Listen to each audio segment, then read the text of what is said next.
Hoy vamos a meternos de lleno en un tema que, bueno, a primera vista parece bastante simple, ¿no? Psicoanálisis y psicoterapia. Sí, dos caminos que parecen paralelos, casi idénticos. Exacto. Y la pregunta, yo creo que es la pregunta del millón.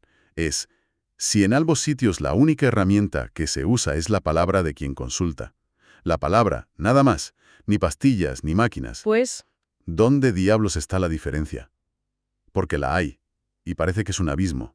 No es una cuestión de si te sientas o te tumbas en un diván, ¿eh? no, esa es la trampa perfecta. Partimos de la misma materia prima, la palabra, pero con ella se construyen dos edificios completamente distintos. Totalmente.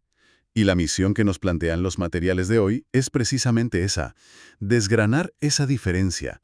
Y la clave no está en los ladrillos, en la palabra en sí, sino en cómo se escucha y, sobre todo, en qué se responde. Justo.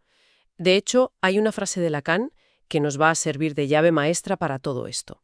Dice algo como, toda palabra llama a una respuesta. Suena obvio, pero es demoledor si lo piensas. Es que lo es. Cada cosa que decimos es como una pelota lanzada al aire, esperando que alguien la recoja. Así que la pregunta que nos va a guiar no es tanto qué se dice, sino qué tipo de respuesta define a cada práctica. Exacto. ¿Y por qué esa respuesta lo cambia absolutamente todo? Pues vamos a empezar a desgranar esto, porque de entrada hay una idea que me parece casi contraintuitiva. A ver. Se nos dice que el sentido de lo que alguien dice no lo decide quien habla, sino quien escucha. Y yo pienso, pero un momento, ¿cómo es posible? Yo soy el dueño de mis palabras. Claro. Es que parece un ataque directo a nuestra soberanía, ¿verdad? Totalmente. Si digo estoy cansado, quiero decir eso, punto. Ya, pero la idea, que Lacan llama el poder discrecional del oyente, no es que el otro se invente lo que le dé la gana. No es una carta blanca para la mala interpretación. Entonces, ¿qué es? Es algo mucho más sutil, estructural del lenguaje. Cuando tú hablas, tus palabras tienen múltiples significados potenciales. Cuando yo te respondo, mi respuesta actúa como un foco. Ilumina uno de esos significados y deja a los demás en la sombra. Mi respuesta, de alguna manera, sanciona, fija un sentido. A ver si lo pillo con un ejemplo. Si llego y te digo, «Uf, qué día llevo en el trabajo», ¿vale? Esa frase podría significar 1000 cosas. Que estoy agotado, que estoy frustrado con mi jefe, que me siento infravalorado. Exacto. Y si yo te respondo, ya el capitalismo nos exprime a todos, he elegido un camino. ¿El de la queja social? Eso es. Si te digo, otra vez tu jefe te ha hecho la vida imposible, elijo el del conflicto de autoridad. Y si te respondo, ¿y qué esperabas tú que pasara hoy? Pongo el foco en tu deseo, en tu expectativa. Ostras, claro. La frase es la misma, pero la respuesta define el rumbo. Ahora, imagina el peso, la responsabilidad ética que esto supone para un terapeuta. Es brutal. Es que su trabajo es literalmente responder. Y aquí es donde aparece la primera gran bifurcación, ¿no? Aquí mismo, se nos habla de dos formas de usar ese poder. Dos formas que son como el agua y el aceite. La sugestión y el desciframiento. Exacto. Usar ese poder para la sugestión es, según esta perspectiva, el camino de muchas psicoterapias. Y usarlo para el desciframiento es la brújula del psicoanálisis. Vale, definamos sugestión en este contexto, porque no suena a hipnosis ni nada de eso, supongo. No, para nada. Hacer sugestión aquí significa responder a la demanda del paciente de una forma que la satisface, la guía o la calma. Es darle lo que pide o lo que el terapeuta cree que necesita. Por ejemplo, Podría ser, vamos a trabajar técnicas de relajación para que te sientas más seguro. Se orienta la palabra hacia un fin práctico. hacia eliminar el malestar, lo cual suena bastante lógico y deseable, la verdad. Claro, porque responde a la demanda que se ve, pero el desciframiento es el camino opuesto. No busca satisfacer esa demanda, sino escuchar lo que hay debajo de ella. ¿Y qué haría ante ese me siento inseguro? Pues la escucha analítica se pregunta, ¿qué significa inseguro para esta persona en concreto? ¿Qué voz de su pasado le dice que no puede hablar? ¿Qué es lo que teme que se escuche si habla con seguridad? No busca tapar el agujero. No, busca ver qué hay en el fondo. Por eso se dice que es una práctica de desciframiento. No se dan respuestas, se ayuda a la persona a descifrar el jeroglífico que ella misma ha traído. Vale, esto es un cambio de paradigma total. Y si la escucha es tan diferente, me imagino que la relación en sí, el espacio entre los dos, tiene que serlo también. Por supuesto. Aquí se dice que la psicoterapia a menudo opera en una relación dual, de dos, y que el psicoanálisis introduce un tercero. Esto sí que suena un poco esotérico. ¿Hay un fantasma en la consulta? No, no, nada de fantasmas. Pero esta es, quizás, la idea más difícil y a la vez más crucial de todas. Venga. Una relación dual es eso, un tú a tú, un circuito cerrado. Y el riesgo, desde esta óptica, es que se convierta en un juego de espejos. O yo te convenzo o tú me convences. Una lucha de poder, por sutil que sea. Exacto. La alternativa que propone el psicoanálisis es romper ese circuito introduciendo un tercero simbólico. Pero si no es una persona, ¿qué es? ¿Cómo ayuda eso a alguien que tiene ansiedad de verdad, que no puede salir de casa? Es una objeción muy legítima, pero piensa en esto. Ese tercero es el campo del lenguaje mismo, la cultura, las leyes, las historias que nos contamos. Todo ese universo de símbolos que ya estaba ahí antes de nacer. O sea, Es como si la conversación no fuera solo entre tú y yo, sino que estuviera arbitrada por ese gran otro, por las propias reglas del juego del lenguaje. la analogía del partido de tenis que se mencionaba. Esa es. En una relación dual, es como si los dos jugadores pudieran cambiar las reglas sobre la marcha. Con este tercero es como si jugáramos en Wimbledon. Las reglas, la red, las líneas, todo eso está por encima de nosotros. Es una analogía perfecta. Ese tercero impide que la relación se cierre en un yo sé lo que te pasa y dime qué hago.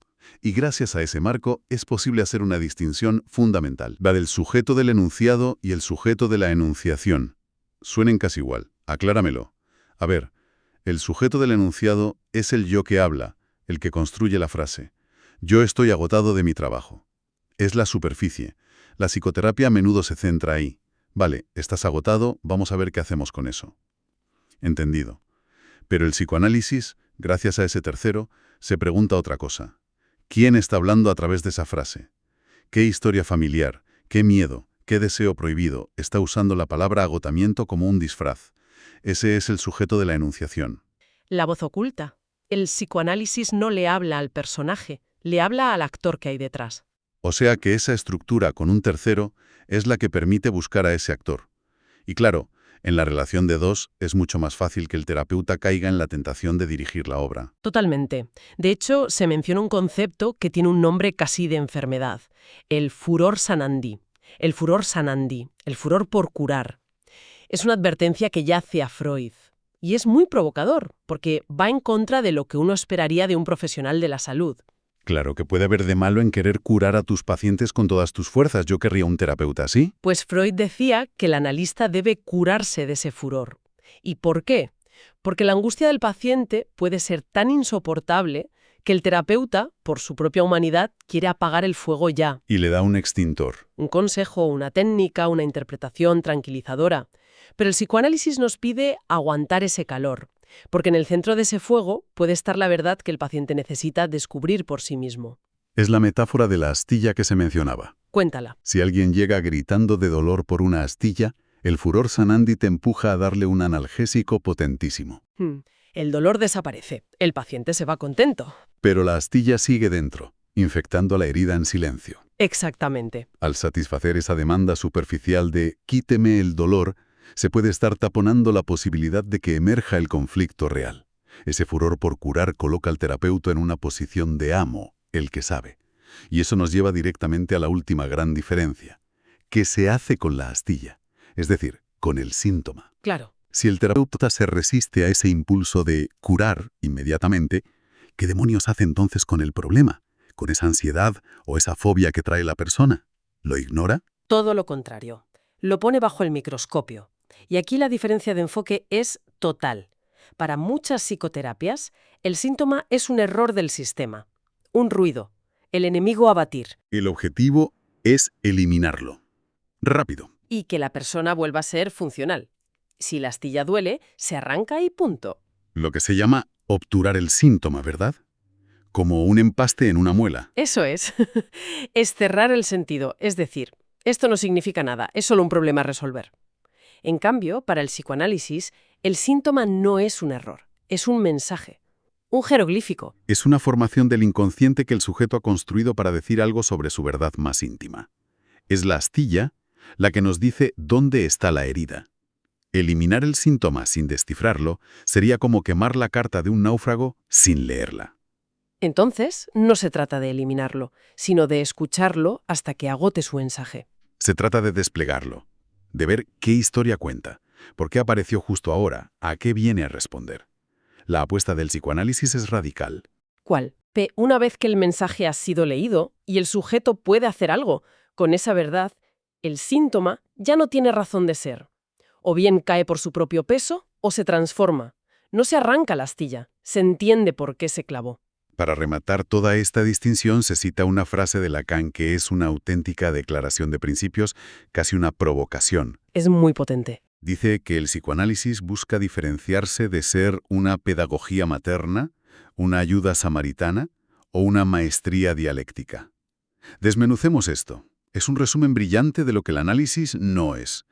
No es una pedagogía materna. Su función no es educar, ni reeducar, ni decirle al sujeto cómo vivir. El analista no es un maestro de vida, ¿vale? Fuera consejos. Siguiente, no es una ayuda samaritana. Su función no es la compasión ni el consuelo. No está para aliviar el sufrimiento de forma inmediata, para dar una palmadita en la espalda. El objetivo no es el bienestar a corto plazo, sino la verdad, aunque duela. Entendido. Ni maestro ni enfermero. Y el último, no es una maestría dialéctica. Su función no es ganar un debate. El analista no usa la lógica para convencer al paciente de que está equivocado. No es una batalla de argumentos. Claro, es que fíjate que esas tres cosas, educar, consolar y debatir, sitúan al terapeuta en una posición de superioridad, el que sabe, el que cuida o el que es más listo. El psicoanálisis, al rechazar esas tres posiciones, busca crear un espacio radicalmente otro, un espacio único, donde la palabra pueda desplegarse sin ser guiada, consolada o corregida. O sea que, resumiendo todo este viaje, la gran fractura no está en si se usa un diván o una silla. Para nada. Está en el propósito de la escucha. Por un lado, una escucha que busca guiar, calmar, solucionar, que opera en un cara a cara y ve el síntoma como un enemigo. Lo que podríamos llamar, siguiendo el material, la lógica psicoterapéutica. Y por el otro, una escucha que busca descifrar, que introduce las reglas del lenguaje como a un tercero, para no caer en el juego de poder, y que trata al síntoma no como un enemigo, sino como un mensajero al que hay que interrogar. La lógica psicoanalítica. Al final, la diferencia no es de técnica, sino de ética. ¿En qué sentido? Radica en qué lugar se le da al inconsciente y al lenguaje en la causa de nuestro malestar. Una busca restaurar un orden, la otra, que el sujeto se confronte con su propio desorden y cree un orden nuevo, el suyo. Entonces, ¿qué nos llevamos de todo esto? Porque más allá del mundo de la terapia, esta conversación deja una estela que nos toca a todos. Sí, esto trasciende la consulta.